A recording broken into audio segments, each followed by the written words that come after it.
Le thème aujourd'hui est celui des miroirs.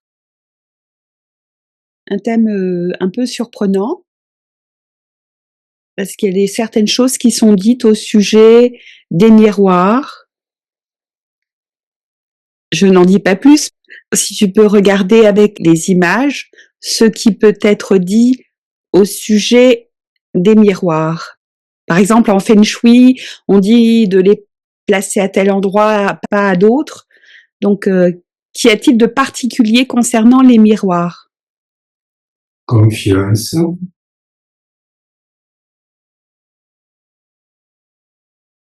clarté, Oui, parce que ça apporte un reflet de soi, peut-être, c'est ça? Après, ce qui me vient avec confiance, c'est qu'il faut pas forcément en avoir peur. J'ai l'impression qu'il y a quand même, ça fait appel à une espèce d'image négative des miroirs qui est ancrée dans les gens. Dans l'imaginaire collectif, il y a un peu une association négative à l'égard des miroirs. Là, je vois un tronc, Un arbre mort? ouais, enthousiasme. L'arbre mort, je vois plutôt quelque chose de figé, Effectivement, une image figée de la personne. quelque chose qui n'évolue pas, donc il peut être considéré comme plutôt, je dirais, inerte que mort.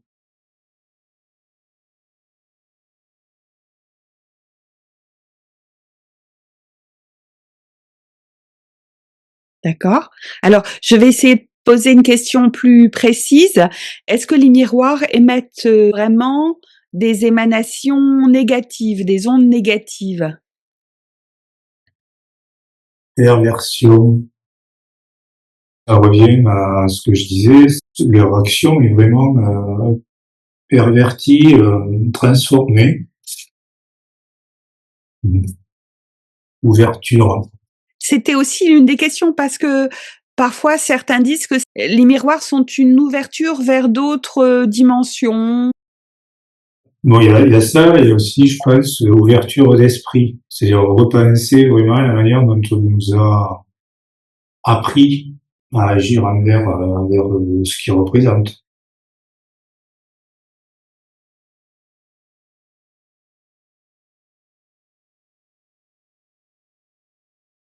Comme il y a quand même le mot ouverture qui peut porter à ambiguïté, est-ce que les miroirs sont l'ouverture vers d'autres, alors je ne sais pas comment l'exprimer, dimensions?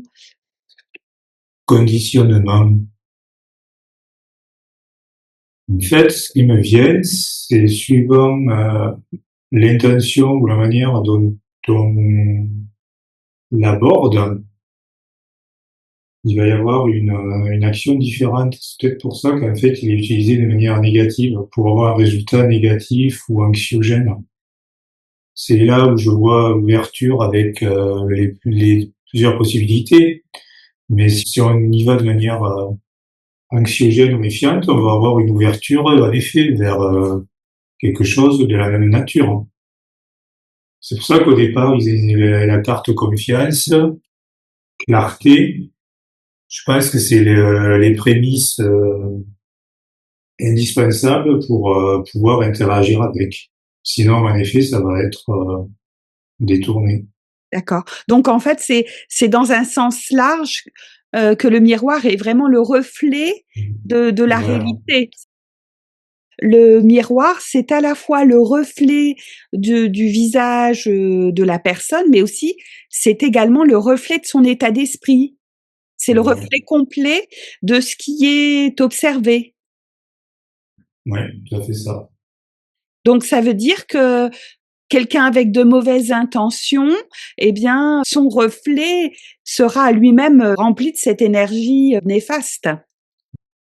Ce que je vois là, c'est vraiment sa capacité à renvoyer, par définition, qui est détournée d'entrée vers une pensée négative pour vraiment utiliser cette capacité de réflexion dans le sens négatif.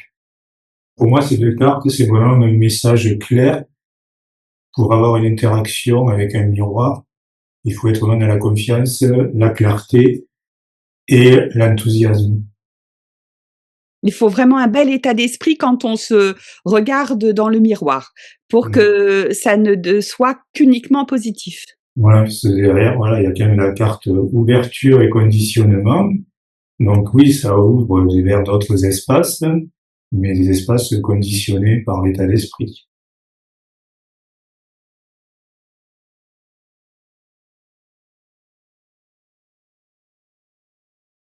Pour aller un peu plus loin, est-ce que le reflet que renvoie le miroir, est-ce qu'il amplifie ce qui est reflété? C'est-à-dire que, est-ce que c'est juste comme un écho ou alors c'est un écho qui est vraiment énormément amplifié? Dépendance, apparemment, ça dépend.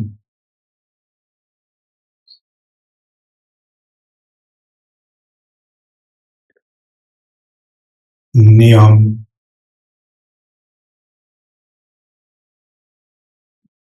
inconscience. Moi, ce que je vois là, soit il n'y a pas d'amplification, soit il y en a, mais on s'en aperçoit pas. Néant, pour moi, là, c'est pas quelque chose de, c'est juste une carte du non, c'est-à-dire il n'y a pas d'amplification. Donc il n'y a pas forcément d'amplification? Ça dépend. Il y aura un jet d'arbres. On sait que c'est un parallèle et que chacun vit son vécu. Et là, ça rejoint vraiment la carte dépendance. Il peut y avoir amplification ou pas. S'il y a amplification, pour moi, elle se fait de manière inconsciente.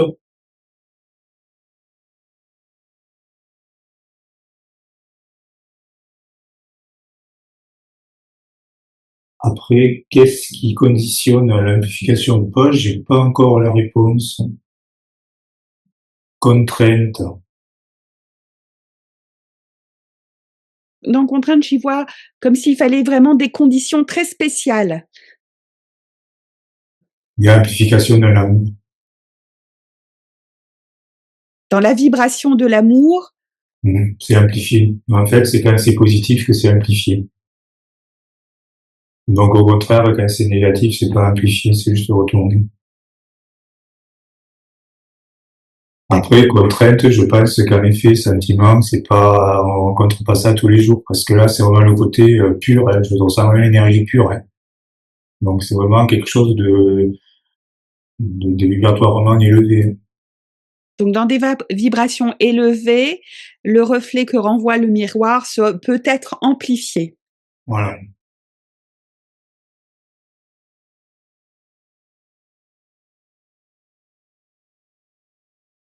Encore une autre question concernant les miroirs, parce que certains en état modifié de conscience très prononcé, alors ça peut être aussi en prenant des substances, hein, c'est pas forcément en connexion avec la supraconscience. Confrontés à leur image dans le miroir, ont eu des impressions très étranges et parfois effrayantes. Alors, est-ce que lorsqu'une personne est en conscience modifiée, prononcée, en ayant pris des substances ou suite à des rituels, est-ce que ça provoque quelque chose, le fait que la personne se regarde dans un miroir? Une légèreté. Moi, là, ça m'évoque, ça se passe dans le subtil. Dans l'éthérique. Oui. Renouveau. Là, il y a quelque chose en plus dans le subtil. Oui, parce que les perceptions qu'ont les gens comme ça, en ayant pris des substances, et en se regardant dans le miroir, ça n'a jamais été, positif, hein. Ça a toujours, été quelque chose de très impressionnant et pas agréable. Rétention. Donc, en fait, oui, cet état avec des substances rajoute quelque chose. Et là, après, cette carte rétention, c'est pas très positif. J'ai l'impression qu'on atterrit quelque chose de négatif. Chance, couleur. En fait, il y avait de grandes chances que ça amène à quelque chose de négatif. pas la même vibration qu'avec la carte de l'amour. Donc je me demande si cet état de conscience dont tu parles, c'est pas quelque chose de factice, justement dû à des substances, donc pas naturel. Oui. Et c'est pour moi, c'est perverti par rapport à cette notion-là. Donc là, ça devient négatif. Oui, parce que ça éveille en la personne, des sensations, des émotions, des perceptions, qui ne sont pas belles. On pas du tout dans cet état, voilà, Oui. vraiment, de haute vibration avec cette carte-là. On pourrait dire par exemple que justement cette sensation d'amour, c'est la connexion avec sa propre conscience supérieure ou supraconscience qui Mmh. permet de monter en très haute vibration et à ce moment-là, le reflet dans le miroir va prendre une envergure encore plus grande, encore plus belle. Par Ouais. contre, dans d'autres circonstances extrêmes et négatives, dans des états modifiés de conscience, mais liés à des substances, là, ben, c'est l'inconscient de la personne peut-être connecté à des entités qui rend les impressions, désagréables, hein. Ouais, c'est ça. Ouais. C'est ce que c'est cette carte nouveau, en fait. Moi, ce que ça m'évoque, c'est quelque chose en plus par rapport donc aux conditions d'avant, qui font que dans l'éthérique, il se passe quelque chose de négatif. Et pour moi, par rapport à ce qu'on disait, la chose nouvelle, c'est les substances.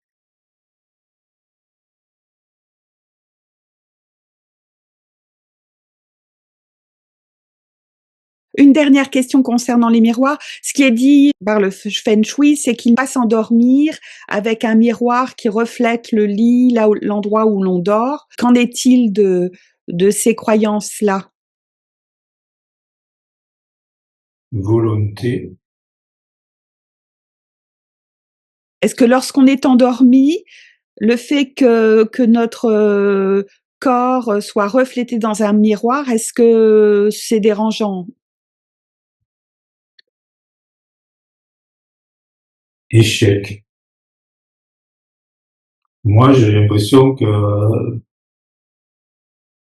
volonté, échec, bon, échec c'est négatif, c'est vraiment l'importance qu'on y accorde. Un peu de la superstition, là. Voilà ce qui me revient comme mot. Superstition. Alors c'est pas une réalité, mais par contre, si on croit vraiment que c'est dangereux, ça le devient parce qu'on connaît bien la puissance de nos Mmh. intentions, de l'état d'esprit. Mais en soi, initialement, il n'y a pas de toxicité à avoir des miroirs chez soi ou près d'un lit Non. ou d'un lieu de vie, hein. Ça rejoint après, voilà, ça nous ramène à les croyances populaires du miroir. Comment on fait dans un contexte négatif.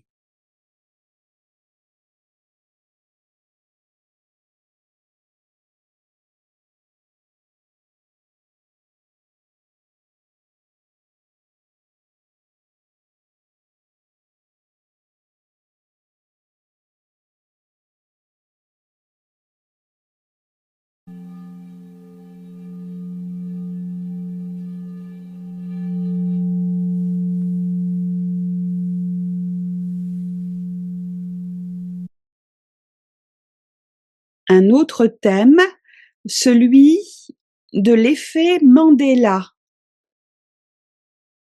Que peut-il être dit au sujet de l'effet Mandela?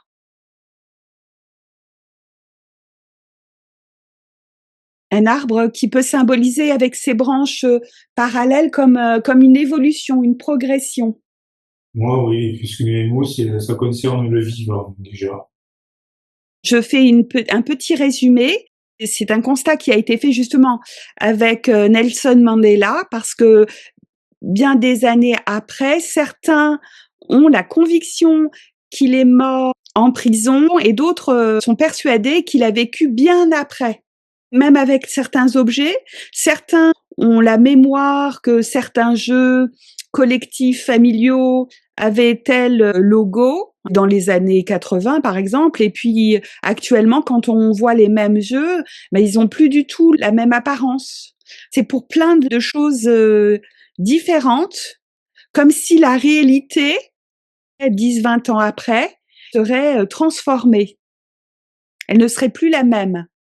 Aussi bien pour la réalité du vécu de certains des humains que pour la réalité purement matérielle avec les objets ou les circonstances qui, dans la mémoire de chacun, est entrevues différemment.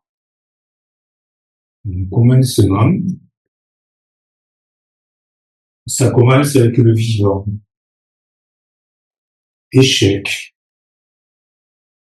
J'ai la notion d'expérimentation qui a raté. Conditionnement, à nouveau. Certains pourraient expliquer ce phénomène très, très étrange où la mémoire collective du passé, quand on se la remémore ou s'en souvient, ça concorde plus. Pour certains, ce seraient des expérimentations qu'auraient fait certains scientifiques qui auraient comme ça perturbé la temporalité, les événements, comme une distorsion.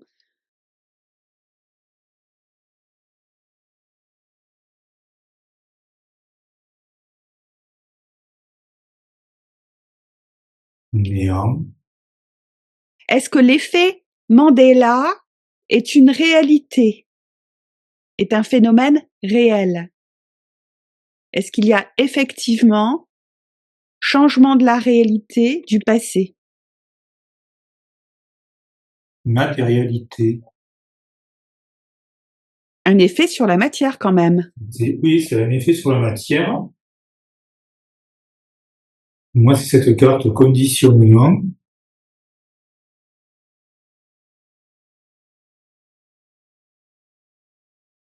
Ce conditionnement est entouré entre deux cartes négatives.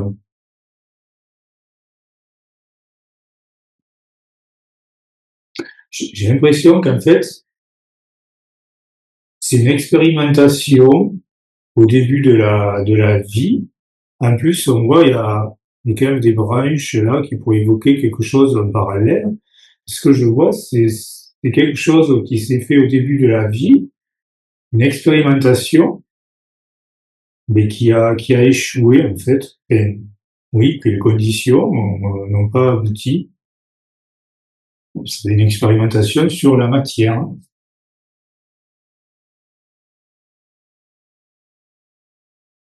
Confiance. Alors pourquoi justement certains ont des souvenirs très précis d'événements du passé d'il y a 10-20 ans qui ne concordent plus, surtout par exemple concernant des objets ou concernant certains événements ou le vécu de certaines personnes, et ça ne correspond pas du tout à ce qui est dit actuellement. Justement, ce qui me vient en fait, c'est que c'est un échec sur le conditionnement. Et comme ça n'a pas marché, en fait, le résultat est différent suivant, au niveau de la matière, suivant les conditions. Enfin, moi, je vois un échec avec des résultats différents. Pareil, voilà. Ça, c'est la carte toujours pareil, ou Plus qui éthérique. oppose l'éther et Plus concrètement, il y aurait eu des expériences qui auraient été faites au niveau de la matière et l'éthérique. Alors on ne sait pas pourquoi. Et cette expérience, ces expériences auraient pu modifier les événements ou transformer les événements. Ce que je vois, c'est que le résultat est différent. Enfin, il y a plusieurs résultats différents au niveau du matériel.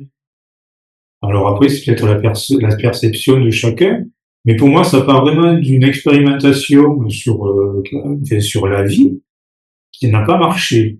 Échec, néant.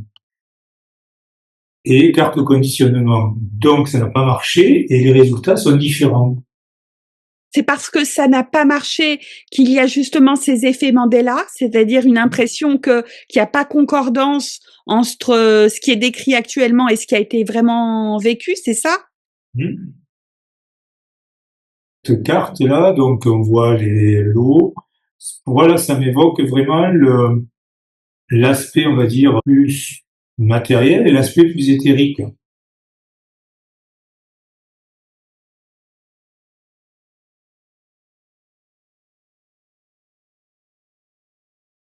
Je vais un peu plus loin pour essayer d'apporter plus d'éclaircissement, même avec des notions un petit peu étranges, mais comme si le lien entre le matériel et l'éthérique, l'empreinte avait été un peu bousculée entre l'éthérique et la densité matérielle, et ce décalage aurait pu engendrer justement des perceptions de changement d'état. Ouais, ouais.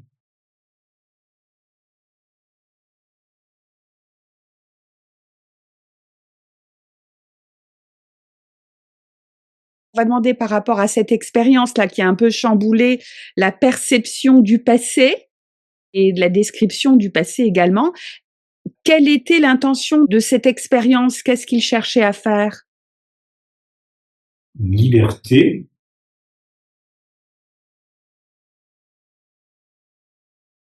pour se libérer, enthousiasme. Les Romains, c'était pour améliorer leurs conditions d'existence. Hein.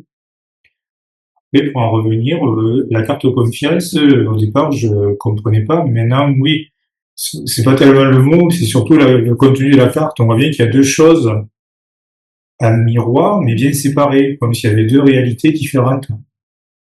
Une séparation. On peut voir d'un côté la matière, de l'autre côté l'éthérique. Mmh. Comme une vibration qui aurait un peu décalé, fait vibrer séparément le matériel et l'éthérique, et les conséquences auront été le fait de changer la perception ou de moduler les événements.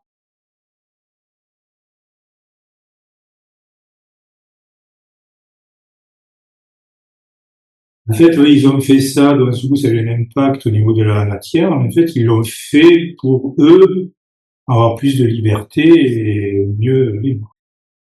Une lumière. Dans la lumière, je vois la notion d'énergie, comme s'il y avait eu une action sur l'énergie au niveau énergétique qui a un peu tout perturbé. Je pense qu'ils l'ont fait pour leur intérêt quand même. Mais ils l'ont vraiment fait pour eux, pour améliorer leurs conditions. Ouais. Équilibre. C'était vraiment pour eux trouver l'équilibre.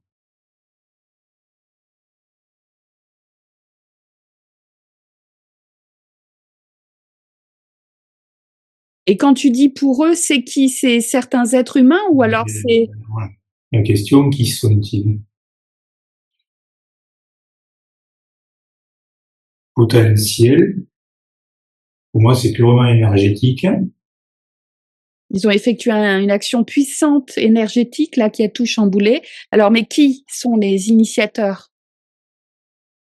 C'est le rivage, c'est une séparation entre deux mondes qui est floue.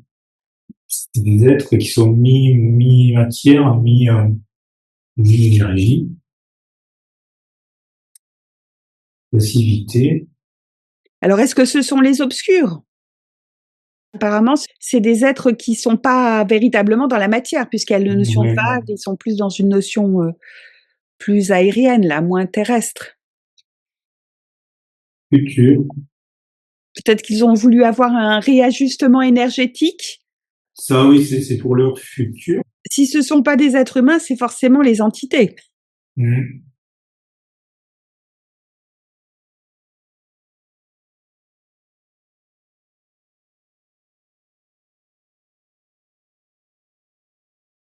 Comme un nouveau petit soleil, là. Comme Ouais. une naissance.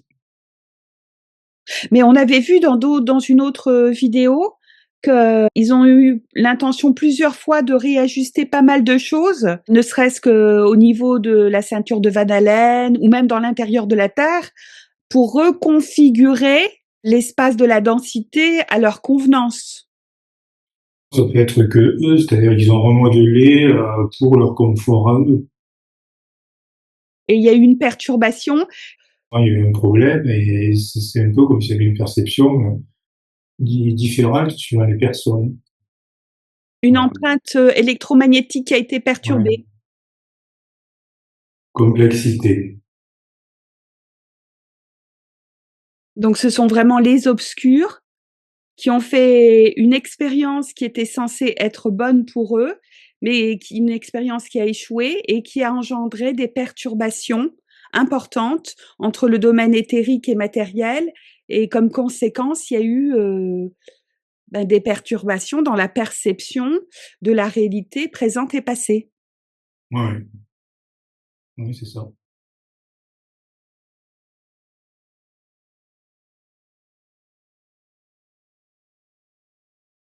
Et si on se réfère à tout ce qui a été dit, ça se serait passé aux environs des années 2000. À savoir si cette perturbation liée à leur expérience ratée, est-ce qu'elle va perdurer? Est-ce que ces effets déstabilisants vont perdurer? C'est-à-dire, cette, perception différente entre, le passé et le présent, dans le présent. Merveilleux. Je pense que ça va durer, oui.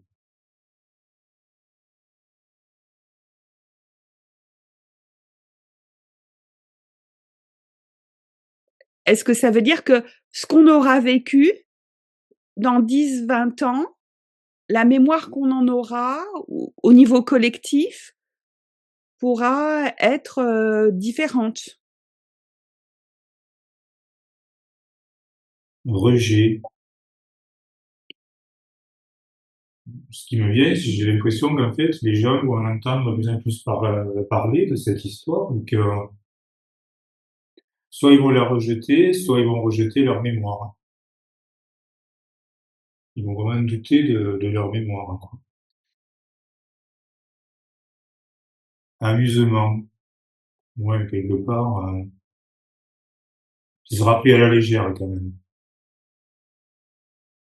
Mais il y aura encore des distorsions, oui, Des effets, des conséquences de distorsion peut-être électromagnétiques qui feront qu'entre l'événement réellement vécu et son souvenir, des longtemps après, ce sera pas un reflet exact. Il y aura une forme de mmh. décalage. Ça va durer dans le temps, mais bon, le phénomène sera connu et ce sera plus pris à la légère.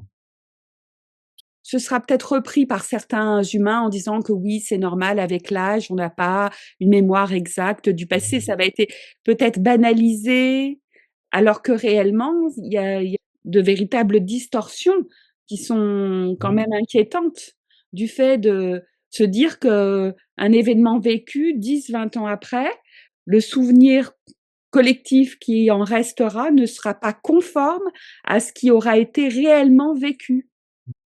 Austérité.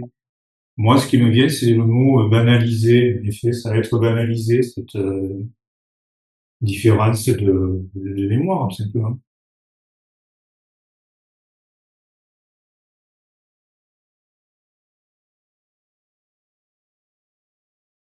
Si j'extrapole encore, si comme ça, le vécu des années plus tard est complètement transformé, n'est pas le reflet exact de ce qui s'est passé, est-ce qu'il en est de même de la mémoire de chaque être humain? C'est-à-dire que, voilà, on vit quelque chose, on mémorise certaines choses et puis, au bout d'un certain temps, cette mémorisation devient autre. Connaissance, cette carte, tout ce qui a mêlé. Donc, j'ai l'impression que oui, même au niveau de la mémoire individuelle, enfin, tout a tendance à se mêler. Il va y avoir un brouillage, une forme de brouillard. Des interférences. Une bonté. Après, je vois pas quelque chose de forcément négatif sur ça. Ou d'impact négatif sur la personne, en tout cas. Même si sa mémoire individuelle est perturbée. Une flamme. Mais même on voit 2 flammes, tu sais, comme si il y avait d'un côté ce qui a été réellement vécu et puis le reflet de ce qui sera perçu ultérieurement et qui sera un peu différent. Mm. Il y a deux flammes, mais la nature, en fait, de la flamme reste la même. C'est-à-dire qu'il n'y aura pas d'impact vraiment sur la nature de la personne. Ça va être juste sur Sur ce sa ressenti, mémoire. Voilà, la nature profonde de la personne n'est pas impactée, ne sera pas impactée. oui, il y aura pas de déstabilisation de la personne en profondeur.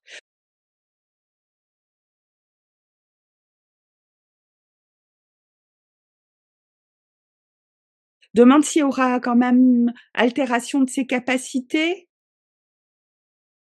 Intuition. Je pense que non, elle gardera toujours ses capacités. Ben, Et peut-être, c'est grâce à l'intuition, aux capacités plus intuitives qui sont moins rationnelles, c'est ces capacités intuitives qui vont permettre d'apporter l'équilibre, qui vont de rétablir, une forme de cohérence. ce que je sens là, c'est vraiment, oui, le côté intuition ne sera pas du tout impacté. Et ce côté intuition, il pourra même aider à faire en sorte, de créer une forme, comme je disais, de cohésion entre, ce qui a été vécu, ce qui a été fait et la plus tard ce qui en sera perçu, qui sera peut-être un peu différent, mais la sphère intuitive mettra justement une cohérence, un lien cohérent.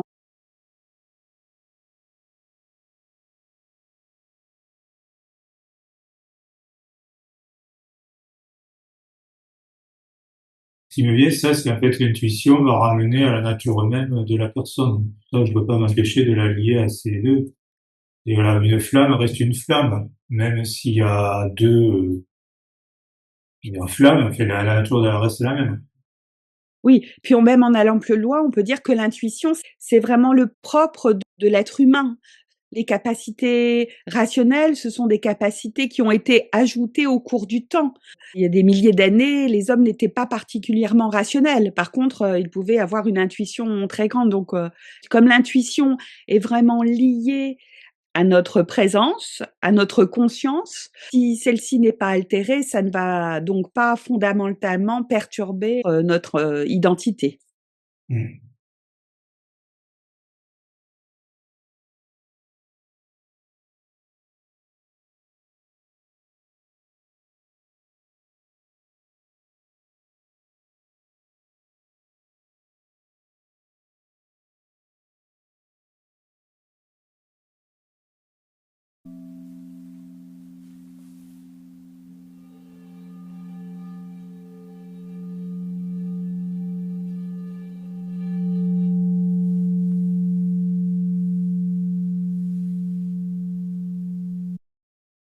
Autre sujet, la question, c'était de se demander est-ce qu'il y avait quelque chose de particulier au fond de l'océan ou dans l'océan? Comme quand on avait posé la question au sujet du centre de la Terre, là, l'idée, ce serait à l'intérieur de l'océan, au fond de l'océan, que peut-il être dit? Matérialité.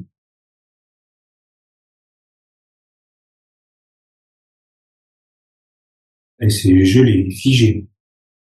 Comme s'il y avait un espace matériel, mais qui était vraiment figé, gelé. Gelé.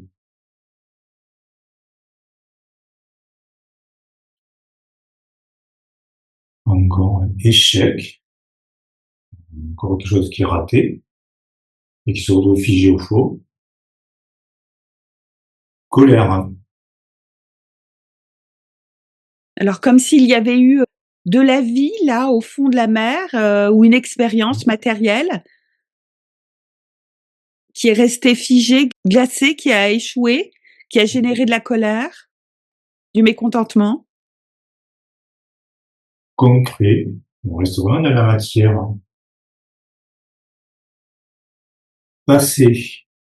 Donc, c'est figé, donc c'est vraiment passé. Enfin, ça s'est fait dans le passé. Ça n'a pas bougé.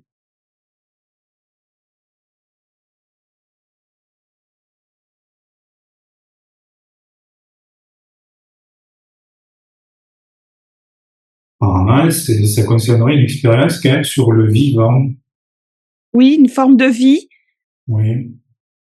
qui était présente matériellement dans l'eau, dans le passé et une expérience de vie qui a échoué. Ça n'a pas marché.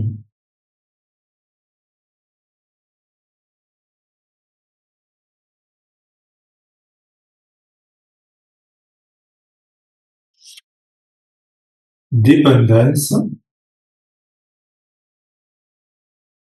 Apparemment, oui, cette forme de vie était pas assez autonome.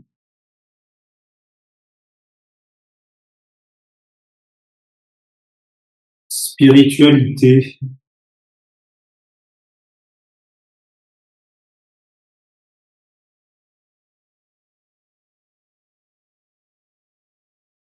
La vibration du cœur, là. Mmh. Parce qu'il y a 2 possibilités. Soit il y avait une absence de présence dans le cœur qui a engendré leur disparition ou au contraire, c'est parce qu'ils avaient une dépendance à la vibration du cœur, donc une vibration plus haute, et cette vibration a fait qu'ils n'ont pas pu perdurer dans le temps. Cette carte dépendance, spiritualité et ces 3 cartes-là, Ça me fait penser à ce qui avait été dit au sujet du pôle sud, que des êtres humains s'étaient réfugiés là-bas, sur des terres très fertiles, pour échapper aux obscurs et que bon, les obscurs ont quand même envahi, ce pôle sud et eux sont partis sur un autre plan et je me demandais si ça, c'était pas un peu similaire? C'est qu'il y a eu peut-être aussi des êtres vivants qui étaient dans l'océan et qui étaient dans des vibrations ah hautes. oui, en fait, c'est l'échec de ces êtres vivants dans la matière. Ils sont devenus dépendants uniquement de la spiritualité pour pouvoir survivre. Oui, c'est-à-dire que c'était des êtres qui avaient une vibration autre et cette vibration les a empêchés de rester dans le domaine matériel. Ouais, c'est ça. En fait, ce qui reste d'eux dans la matière est resté figé au fond de l'océan, ce qu'on posait au départ. Et ils ont été dépendants pour survivre, oui, de la spiritualité. Ils ont dû s'élever à un autre plan. Comme si la situation de vécu dans l'eau, elle était devenue très difficile et pour s'en sortir, ils ont dû monter en vibration. Réceptivité. Oui, ils ont dû Donc, déployer une grande réceptivité à l'égard de la lumière du cœur. oui, vraiment, là, on passe dans tout ce qui est vraiment pas matériel. Donc, Vraiment vibratoire, hein, parce qu'on voit des ondes et tout ça. Ouais. donc ce sont des êtres vivants et il y a eu une perturbation qui a fait que pour rester en vie, ils ont dû monter en vibration, vibration du cœur, vibration très haute et de ce fait, ils ont quitté le domaine matériel. Ouais.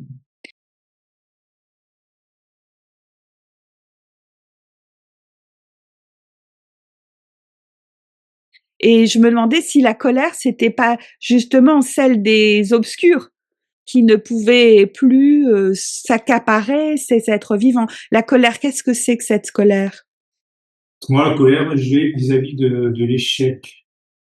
Donc, Oui, mais la colère, c'est incompatible avec la montée vibratoire. Donc, je me demandais, est-ce que c'est justement peut-être les obscurs qui ont été en colère de voir ces êtres s'échapper? équilibre. Mais en fait, c'est ça, tout simplement. C'est une notion d'équilibre. D'un côté, il y a les obscurs qui sont en colère et qui sont en vibration négative parce que ça a raté au niveau matériel. Il y a un échec hein, au niveau dans la matière, il y a un échec. C'est resté au fond de l'océan. Qui dit colère, si on veut équilibrer, automatiquement, on va dire haute vibration, spiritualité et tout ça. Donc c'est vraiment la L'opposition. réponse de chacun à cet échec au niveau de ce qui s'est passé au fond de l'océan.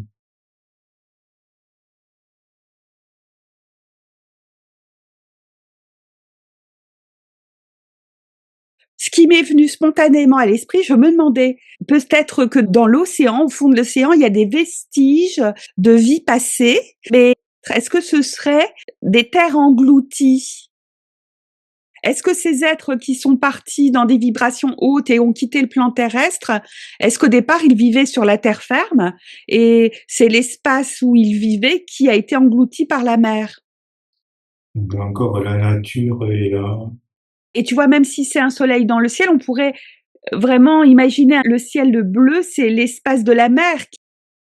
Quand on parle de l'Atlantide ou du territoire de Mu, de terre engloutie. Confusion. Alors justement, j'ai l'impression que là, il y a une confusion qui est faite entre les deux.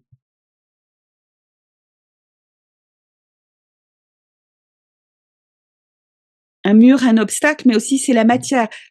Est-ce que ces vestiges matériels qu'il y a au fond de l'océan, d'êtres qui ont quitté le plan matériel parce qu'ils sont montés en vibration, Est-ce que lors de leur, vécu sur terre, ils étaient sur la terre ferme?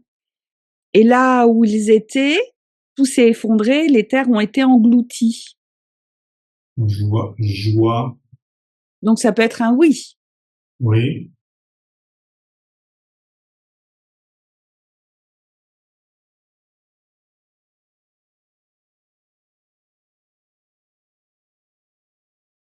Et passivité. Oui, ils étaient vraiment, Coincé. mais en fait, ils étaient insouciants, quoi. Donc, c'est un oui et insouciant. C'est pour ça, la notion de passivité, je vois presque pacifique, quoi. Insouciant du danger potentiel qui a fait s'écrouler la terre. Sérénité. Non, oui, c'est vraiment dans une bonne énergie, dans la matière, en tout cas, jusqu'à ce changement.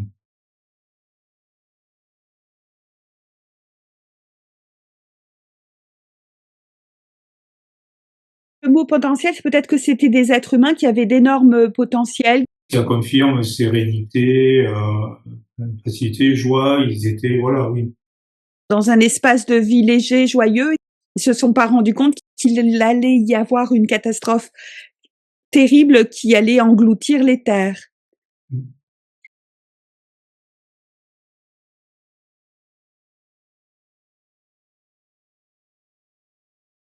Alors, est-ce que cet engloutissement ou cette disparition des terres dans l'océan, est-ce que c'est un phénomène naturel? Spontanéité. Déjà, ça a été soudain. Très rapide? Je sors une carte de nature, hein, donc naturel. Oui, donc c'est vraiment un phénomène naturel très rapide qui a créé comme ça peut-être des failles et le fait que la terre s'affaisse et soit engloutie par l'eau, par Mm. l'océan.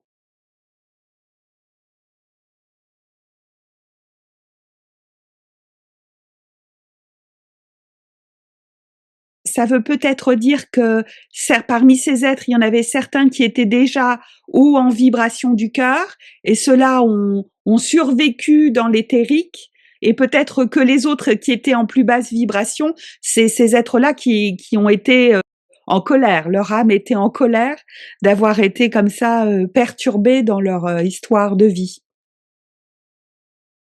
Ce que je vois, oui, la carte équilibre, en fait, il y a un équilibre, donc moitié-moitié, on va dire, entre les deux, la colère et la spiritualité.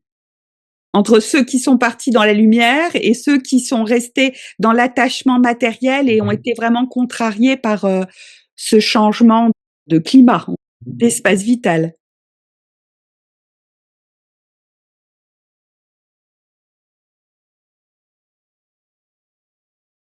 Extrapolation, est-ce qu'il pourrait s'agir de ce qu'on appelle l'Atlantide? Comparaison et peur. Alors Donc, peut-être que c'est pas ça tout à fait. pas tout à fait, on pourrait le comparer, mais c'est pas tout à fait l'Atlantide, ouais. Mais par contre, oui, la peur ressentie, ça, c'est la même. On peut imaginer, hein, durant cette période-là, il y a eu une terreur face à cet engloutissement des terres. Ouais.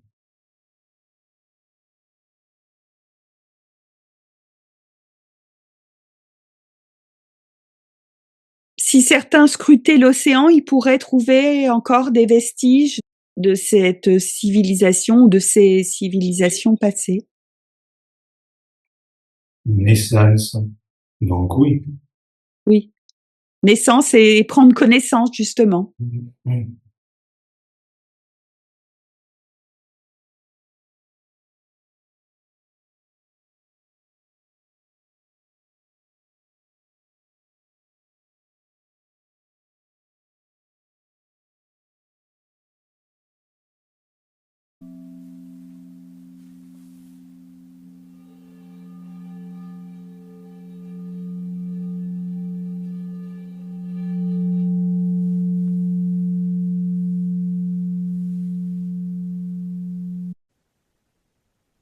un autre thème,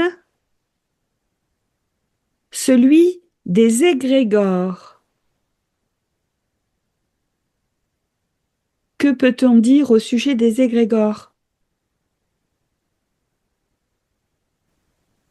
Jugement.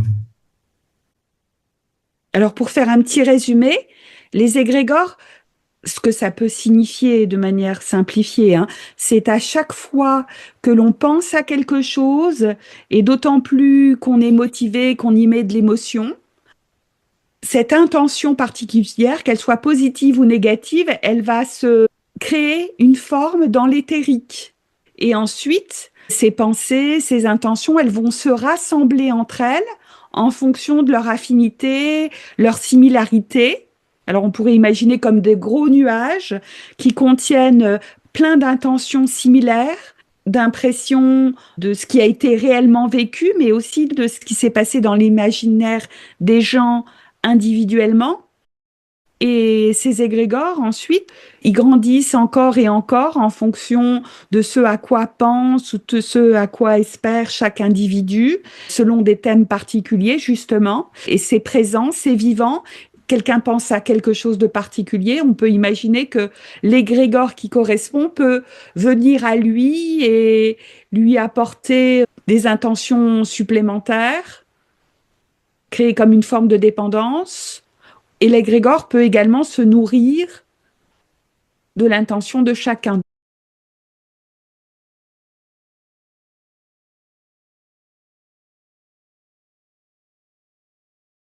Et là, que peut-il en être dit sur la réalité des égrégores? Comparaison. Jugement, comparaison. Se nourrit vraiment, oui, du pensée de chacun. C'est quelque chose de personnel, le jugement, une comparaison. Donc pour moi, c'est un melting pot de plusieurs choses. En fonction de ce que l'on pense, ça va créer telle forme d'attirance ou d'opposition. Illusion. Donc là, on est vraiment, oui, dans l'éthérique.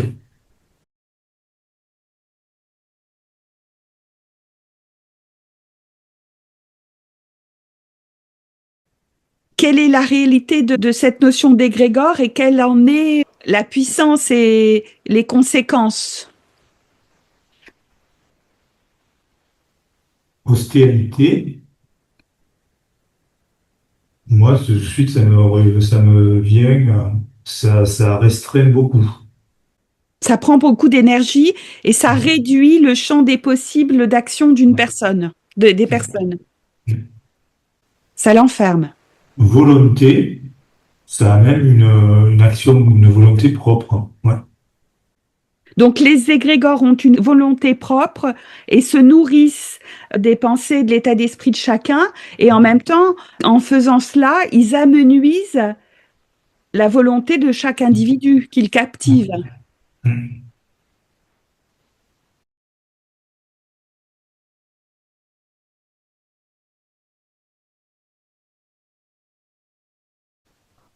Motivation, c'est sa raison d'être, oui, c'est sa nature. Hein.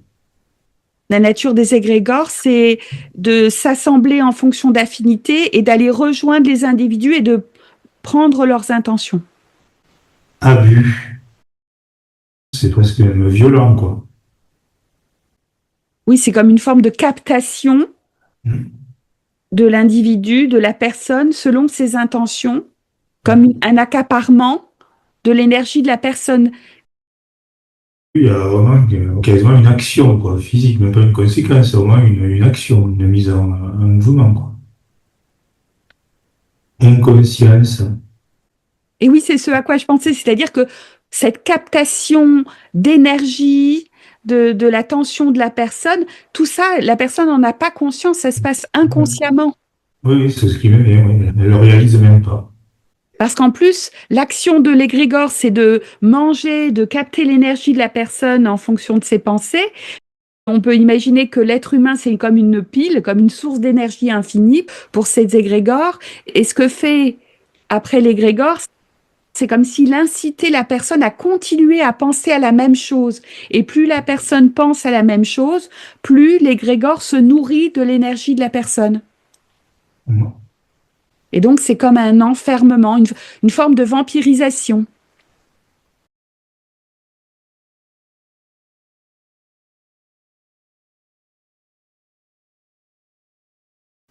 Épanouissement, Et là, c'est l'épanouissement pour les égrégores.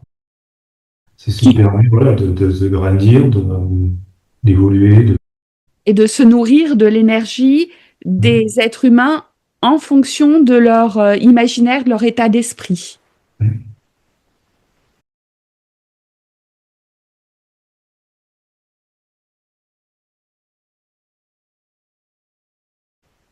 Comment est-il possible de sortir de cette emprise des égrégores, de cette vampirisation? Est-ce que ce serait justement le fait de parvenir à une maîtrise de soi, de pouvoir soi-même contrôler ses émotions, ses propres pensées? Voilà, sur dépendance. Pour sortir de la dépendance des égrégores, c'est important de devenir soi-même plus autonome, plus indépendant, en étant intérieurement maître de ses pensées, de ses émotions, de ses sensations. Je vois tristesse. Je vois que l'épanouissement, dépendance, tristesse, égrégore, est dépendant d'un état négatif, vibratoire. Donc par opposition, c'est ce que tu dis, pour en sortir, il faut être dans un état positif, tout simplement.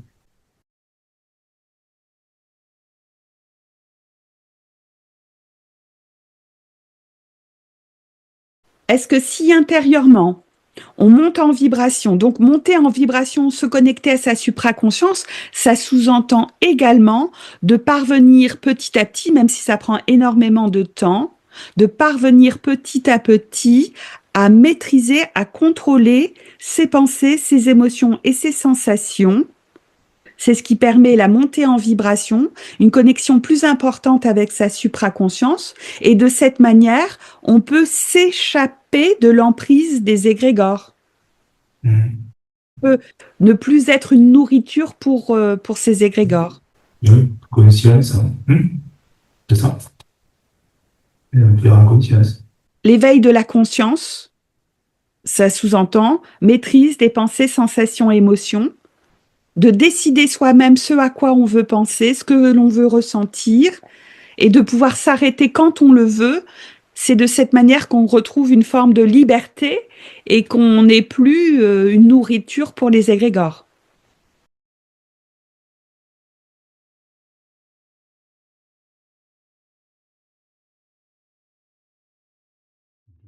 Échec. Et oui, ça met en échec. C'est l'échec de l'égrégore, hein.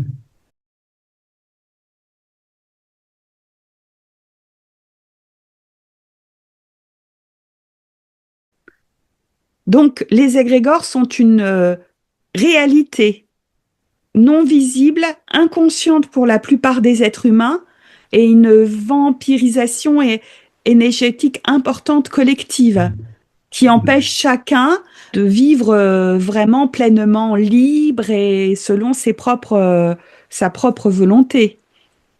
Et que pour cela, pour s'en défaire, il y a tout un processus, des étapes à respecter, monter en vibration, maîtrise de soi, connexion à sa supraconscience pour retrouver son espace réellement personnel.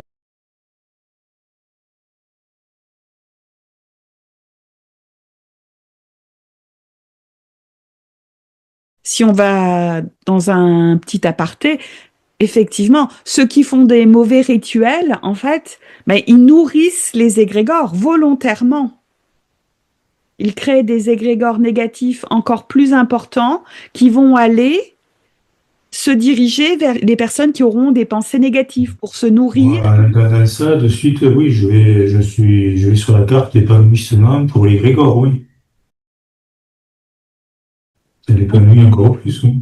Donc il y a une intention dans les cultes négatifs de nourrir les égrégores, de les rendre plus puissants pour aller capter encore plus chaque être humain. Et chaque être humain, alors, s'amenuit, et en s'amenuisant, il perd de sa joie, de sa force, et donc il devient plus triste, en fait, plus fragile. Tristesse, C'est vraiment l'épanouissement, ce sont les égrégores et dépendant de la tristesse. Et la tristesse, c'est toujours un état d'épuisement énergétique. Hein. Quand on est déprimé, dépressif ou voire suicidaire, c'est que l'énergie, elle est à plat. C'est un peu comme quand on est malade, ben, toute l'énergie de la personne est mobilisée pour soigner le corps en a besoin, et à ce moment-là, ben, on n'a plus aucune envie et plus aucune motivation. Donc là, dans un état normal, si on est dans un état un peu dépressif, c'est qu'il y a vraiment vampirisation énergétique. Mais en plus, je vois maintenant, sur la carte, tu vois, motivation, ce que tu disais, j'ai à la fois la carte tristesse et conscience. Donc, suivant là où on se place, motivation pour les grégores, ben, c'est la tristesse, tandis que motivation pour la personne, ben, c'est la conscience, pour s'en sortir. C'est l'été, la carte motivation. Hein. Et oui.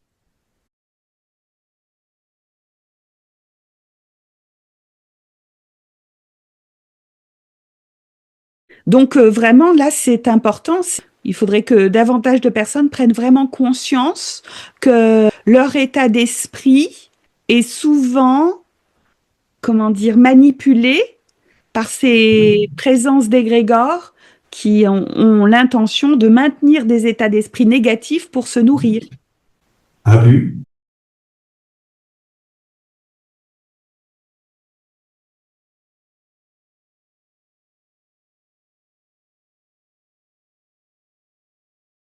Donc c'est à chacun à se prendre en main avec l'intention de retrouver toute son énergie, sa motivation Avec la motivation, voilà.